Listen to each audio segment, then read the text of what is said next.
Okay, Arcane Season 2 finale, lots and lots of controversy over Jinx's fate, and a ton of people commented wanting to hear my thoughts on this question. Quick background, we get this scene of Jinx sacrificing herself, making Vi let go of her, so she can fall to her death, / grenade herself and Warwick to death. And this is basically the same self-destruction plan she had earlier in the episode with Ekko. It's just now it's self-sacrifice for a purpose, but it'll still fall to her death, plus grenade. We even got the same music playing, so it seems pretty straightforward, but the controversy is this little streak of pink. Pink streaks, as we know, as we've seen, is what it looks like when Jinx moves quickly with her now shimmer-enhanced body. So why would there be a pink streak here in this Jinx scene if it wasn't to signify Jinx movement here? And as it is angled outward from the blast, it would seem this means that Jinx is escaping from the blast and living to Jinx another day. And what's more, after this, we see Kate looking at ventilation ducts in the hex gates, this very same area. So the story is kind of nudging us towards the understanding that there is a way Jinx could have escaped. Why is that there, if not to imply that she did escape, she did survive? And finally, as the last image the story shows us, we got the airship. Which airship? It's the airship. It's this airship. One day,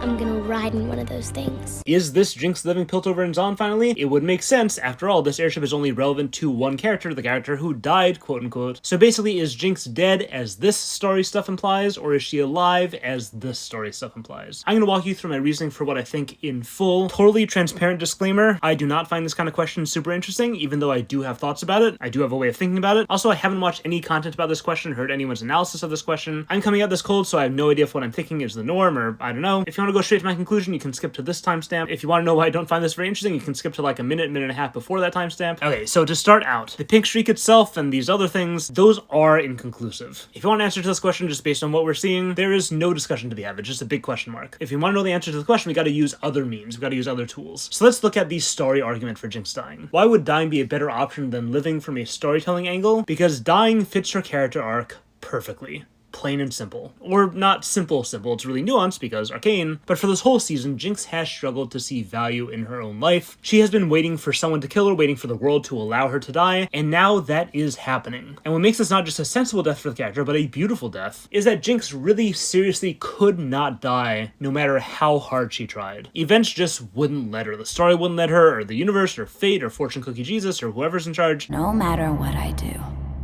I just can't seem to die. So she was aware of this fact, and she also knew what it meant for her. I'm glad it's you. Had to be you.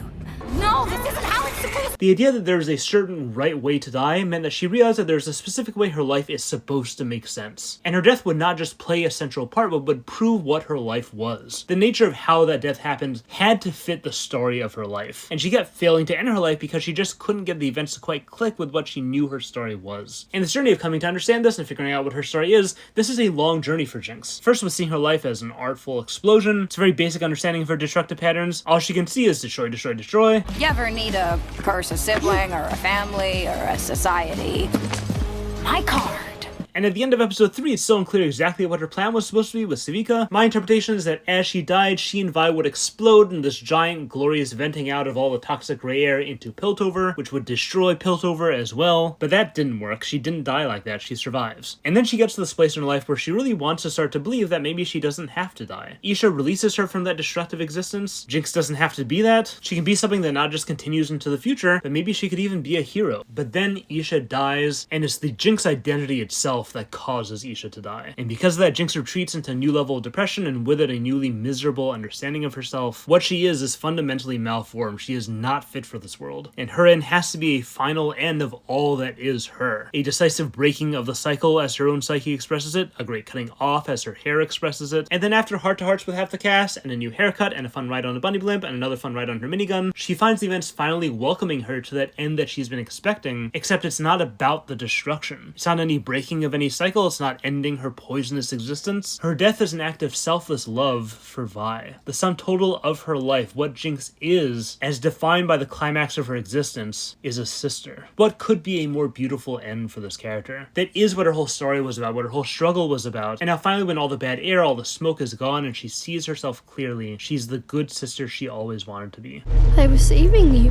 And it's through destruction. Finally, Jinx understands that this lethal, destructive nature of hers isn't necessarily evil. evil. Not only is she saving her sister's life, but she's taking the burden of this awful act of killing her father out of Vi's hands. We see that Vi freezes in the situation. She can't bring herself to do the right thing here, but Jinx can. This is a kind of helping that Jinx was made to do. And then it's even the same act. It's killing Vander. Killing Vander was what proved she was a Jinx, was evil, was unfit for this world. It's what created the rift between her and Vi. And now killing Vander is exactly what proves the identity of Jinx isn't an evil one. Who she is fundamentally right, and it's what heals the rift between her and Vi. That is the final defining moment of her life. It's so elegant. And it's fascinating, by the way, just take a moment here and appreciate how they set this whole thing up. First of all, the death became meaningful as an achievement. In this particular character arc, it becomes a reward for character growth, and specifically becomes a reward for self-knowledge. At some point, Jinx's whole identity crisis struggle turned into a real journey of understanding herself, and not just self-acceptance, but figuring out just what she is and how a life like hers makes sense. That's just so cool to pull off, and it all comes down to the fact that yes, she died at the end. She rewrote her story like Vi said, and this is how that story ended. Or not, because that sounds an awful lot like this Kate line. No amount of good deeds can undo our crimes. And Jinx does seem to agree with that sentiment. And we gotta remember, Vi said the whole rewrite thing, and Jinx did not agree to that. As I explained in my last video, it was Ekko she agreed with. Jinx ends the season believing that there is no way to rewrite her story, and the only way forward is to build something new, as Ekko says. And really, that's the main story argument for Jinx being alive. Ekko confronted her about ending her life, and it worked. She didn't end her life. She did change her mind, and presumably she did adopt his perspective. Let's hear it in full. No matter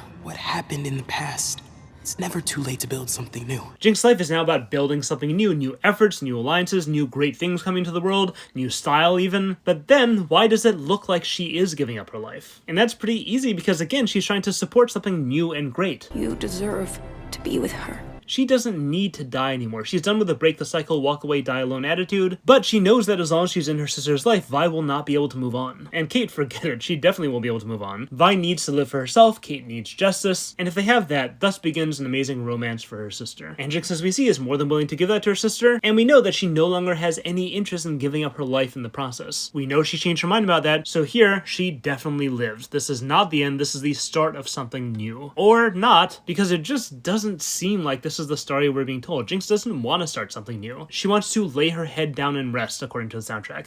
Maybe death is like falling asleep. What does that mean if she's escaping to go frolic around Runeterra? And as she's falling, her life is flashing before her eyes? And yes, I could see arguing that no, she's having memory of Vander before he dies, but no, that's just not true. She's having memories of Vander putting her to sleep. And again, sleep is code for death. This actually relates back to an idea from Squircle, my analysis partner. When I was writing the video about why Jinx wants to die, I asked the question, if she just wants to die, she should just die. Why does it have to be Vi, as she says? And the answer is that even though Jinx believes she's fundamentally evil and doesn't belong in this world, it's scary to go. To just end. Jinx's whole existence is pretty miserable, but there'd be a new level of misery, really an exponentially more severe misery, if her end was just alone and afraid and painful. It's actually very similar to children wanting parents to put them to sleep. Your consciousness just cutting off and you disappearing into nothing, into the void. That's really scary. And even though she knows she's broken and a curse and a jinx and whatever, going off into the darkness will be easier to bear if she has a loved one nearby. Even if that loved one can't love her any longer, just having the comforting presence of someone who acknowledges you, who sees you, who knows you're important, that helps. That makes it feel a lot less scary. Fills the end with warmth and peace instead of cold and agony. So this just is a scene of Jinx dying. And yes, it had to be Vi. Back when Vi was the only member of Powder's family she thought was alive, but now it can also be Vander. As long as she has someone to hold her, someone she knows loves her. And it makes sense that Jinx's story is a tragedy. It makes sense that even though she agrees to go along with Ekko and to build something positive, she's just suffered too much. She's endured this agonizing existence for so long without rest, that her wanting to and being able to finally go to sleep, if that's what she believes death is, that's understandable.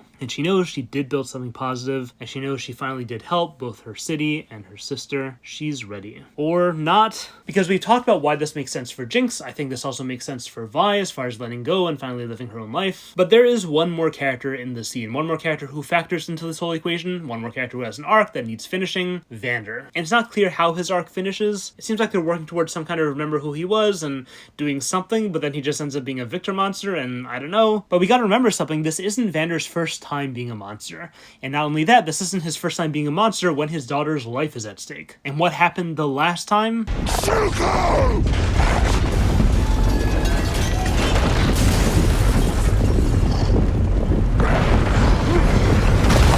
It is possible that he is completely gone at this point, no more Vander in there at all, but if there's a speck of the old man still in that body, you can bet that daughter's life at stake is when we'll try its darnest to come out. The configuration of events that makes the most arcs happy is that Jinx does honestly try to end her own life, ending her arc in the tragedy it deserves, but she survives not due to her own choice, but Vander taking action and sacrificing himself for his daughter. Then Jinx wakes up again, realizes that her father's final action was to give her a second chance at life, or a 17th chance at life, whatever it is, and this time she takes it, but continues to let Vi think she's dead for the reasons I stated earlier, and now we have a happy Jinx arc, and a happy Vander arc, and a happy Vi arc. And the other really brilliant part about this version is that Jinx still can't die, which you could see as her still being unable to define her own story, or you could see it as Jinx's story eluding definition, and her finally accepting that. Jinx is chaos personified. Her identity crisis and her journey for self-knowledge is really, in her case, a struggle for control over her life, and her lack of ability to even exert that most basic level of control, the ability to walk away,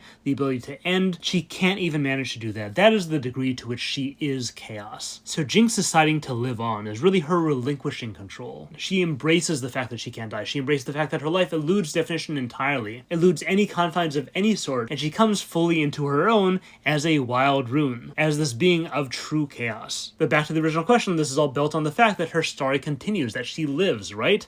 Is that good? Did we finally do it? I think this makes sense. Or not. Because if Jinx survived because Vander threw her into an air duct, he would be the one causing the motion at the end. It wouldn't be Jinx moving, so it wouldn't produce a pink streak. So even though this would make a lot of sense story-wise, it doesn't quite fit what we're seeing. And also that grenade that she uses, that blows up instantly once the pin is pulled. We see that over and over and over. There would not be time for Jinx or Vander to react and save anyone. But anyway, all that means is that we're left with three possibilities we have no real answer to. Number one, she chooses to die, and she does die. Number two, she chooses to live, and she does live. And number three, she chooses to die, but Vander chooses for her to live, and then she does choose to live. There's not enough data to fully support or fully knock out any of these options, at least not one of the options any more than any of the other options. So what now? Well, storytelling is not our only tool. We can also look at the storytellers. What can we expect Arcane's writers to do? And we can look at what they've done in the past and just try to predict from there. We think Vander's dead, and then he's not. We think Jinx and Silco are dead, and then they're not. We think Jace, Mel, and Victor are dead, and then they're not. We think Vander's dead again, and then he's not. And just saying, we also got this line. Nothing ever stays dead.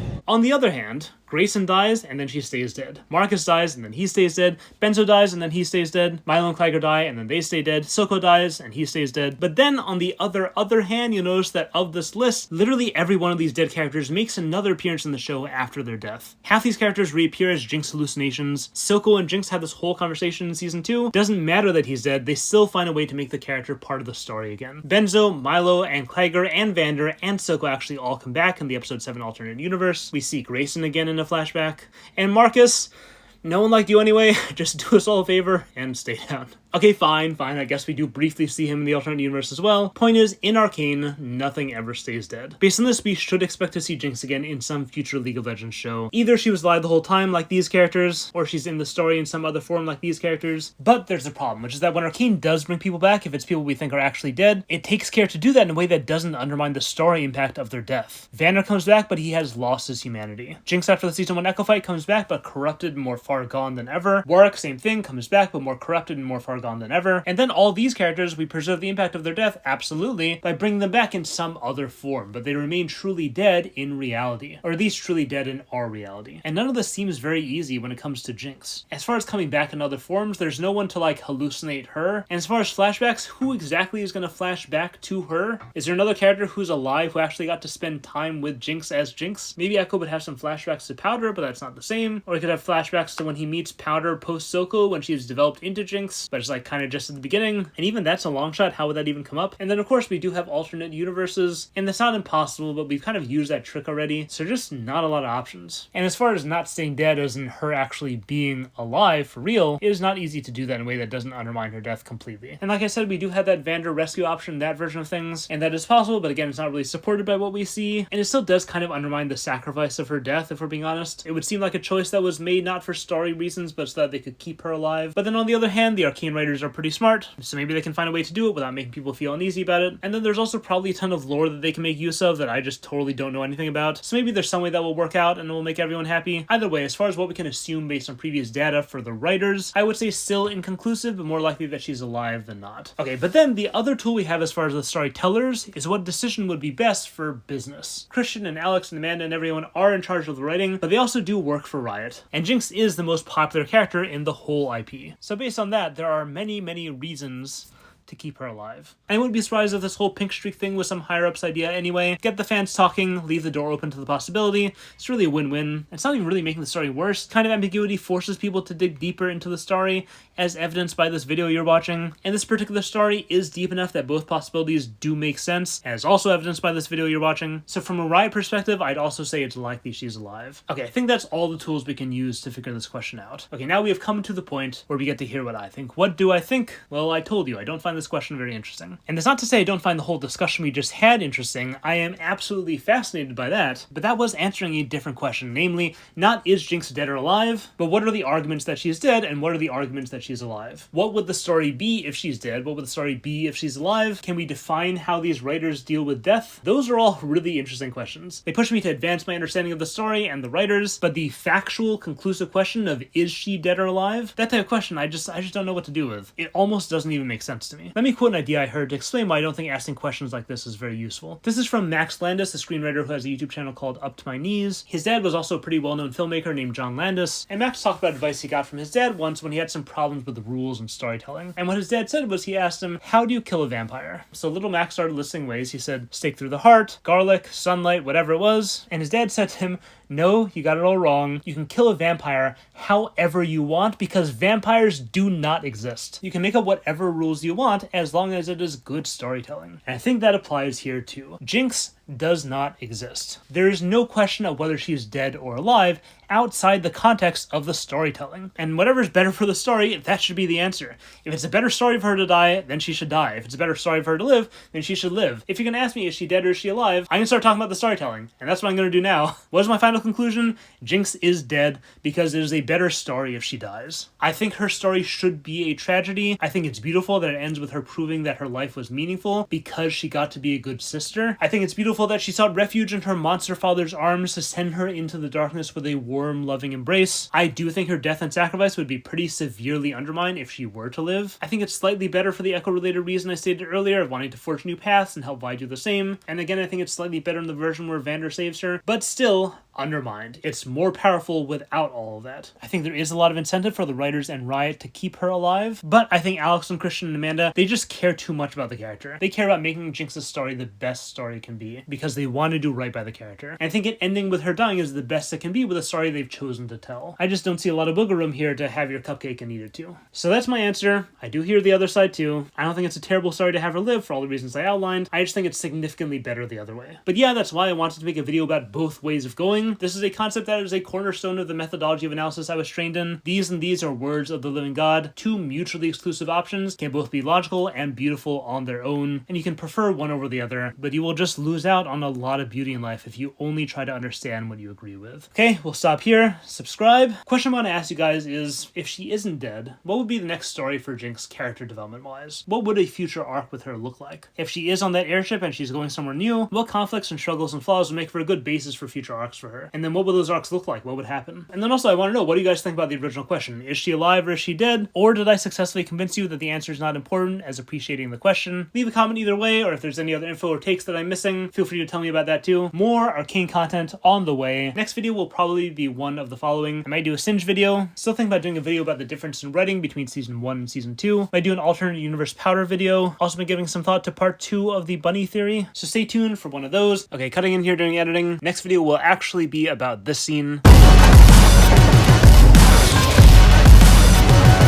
So stay tuned for that. If you like the video, consider supporting the channel on Patreon. Thank you so much to all of my patrons. We got a Discord server that's gotten more active since season 2. $2 gets you into the Discord server. $5 tier and you can join our monthly discussion calls. I'm lucky to have an amazing community. Really, truly appreciate you guys. Shout outs to new high tier patrons, PP Gutso, Jules, Jeff Oddsby, Yufan Shi. Anyway, that's all I got for now. Hope you all enjoyed the video and thanks for watching.